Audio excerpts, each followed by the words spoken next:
very, very glad to have you here today, and so glad to have Dr. Mo Delan, who is a member of our staff, really just an absolutely super, super valuable, invaluable, super valuable resource for us on all kinds of issues around trans, just understanding about gender, transgender, kind of that whole spectrum, and kink, poly, just a great, great resource. And I think what has happened, Mo, as folks are hopping on, what has happened is, I really have this belief, it started when I started doing trauma work. Folks the more I understood about trauma and the more I could tolerate it, the more people would tell me. And I think with anything in the world where people feel like I might be judged, they can come into therapy and they're going to just kind of leave that over. I've got this anxiety, I've got this other thing. I don't want you to think anything, one way or the other. Not that there's anything about this that people should think one way or another about, but it's one of those things where people do.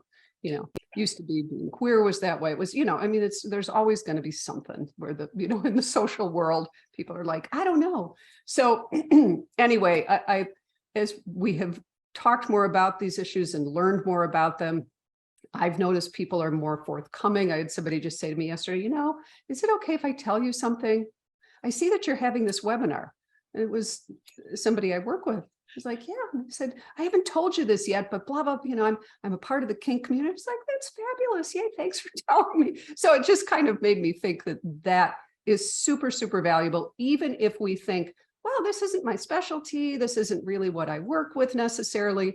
It's like anything else. We want people to bring their whole selves. So I appreciate you so much because you have been such a great teacher for us in how you just live your authentic self in the world and invite other people to do the same. And you're very good at kindly helping people learn and come along for those of us who are gonna, I try my best. Live more on the vanilla fringe, so anyway, or I guess it's the vanilla middle.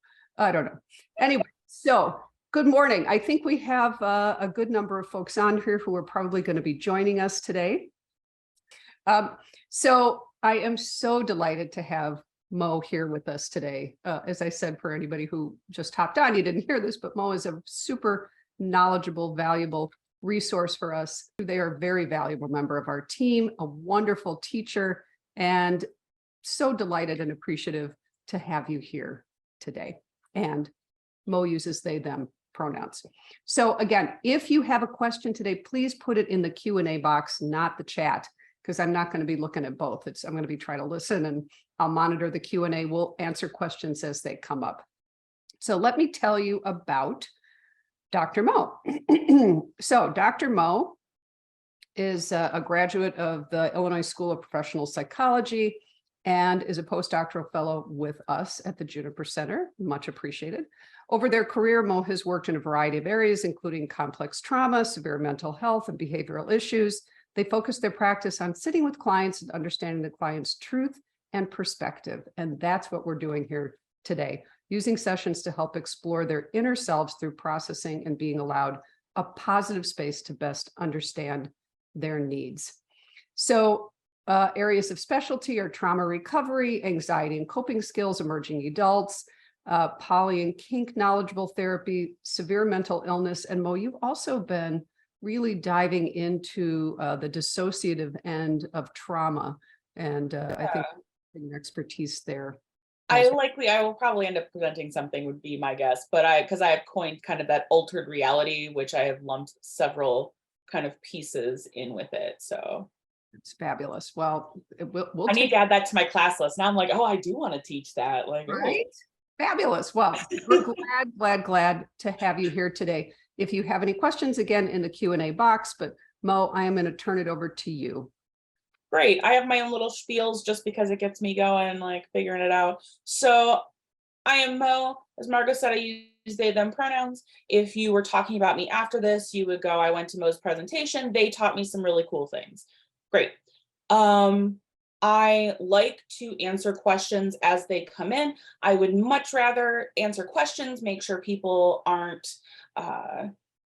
confused, make sure that we're getting those answered. I find that that's more valuable than getting through all of my material. It'll all be in the PDF, I promise. Like, you will still have all of the pieces.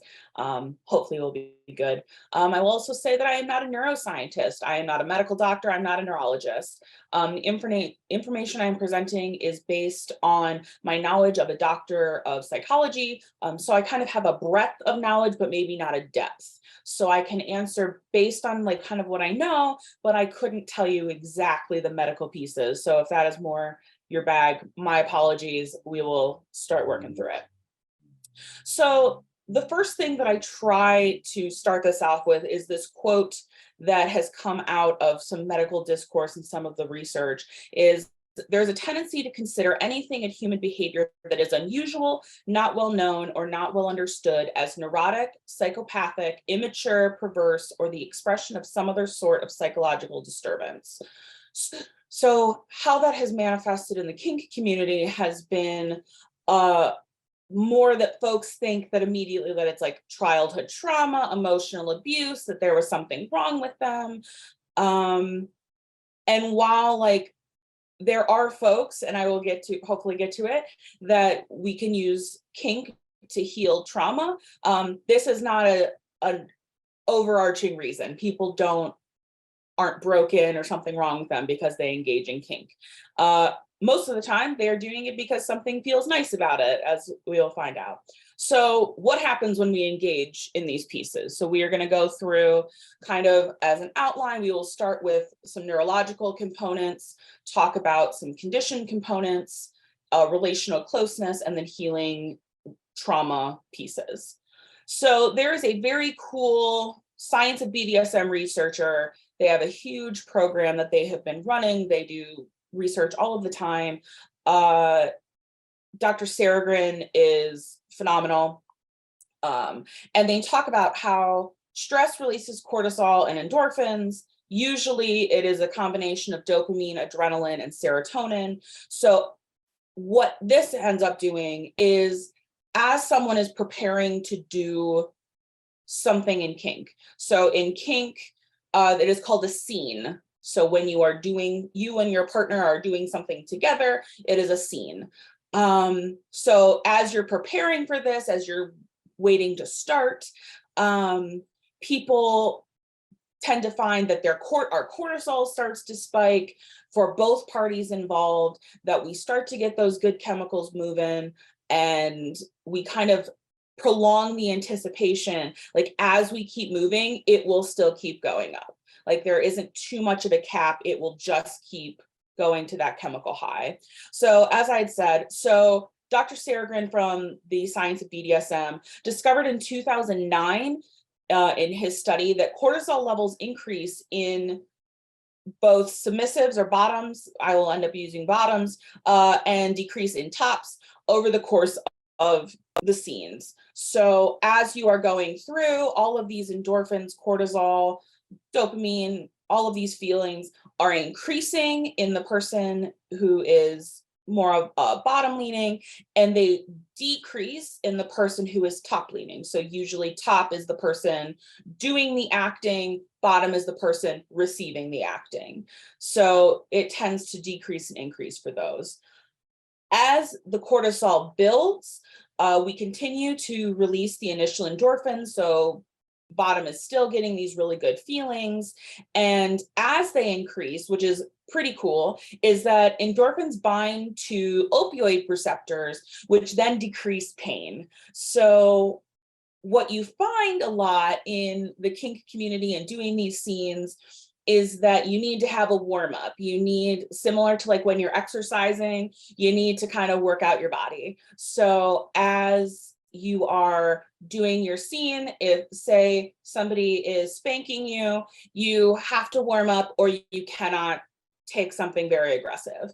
If you start out, you don't have the cortisol, you don't have the opioid reactors going off yet, it's going to be uncomfortable. But you warm up, you get more of those good feels. So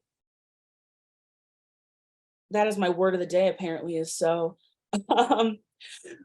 A lot of folks, even though cortisol is the stress hormone, even though that we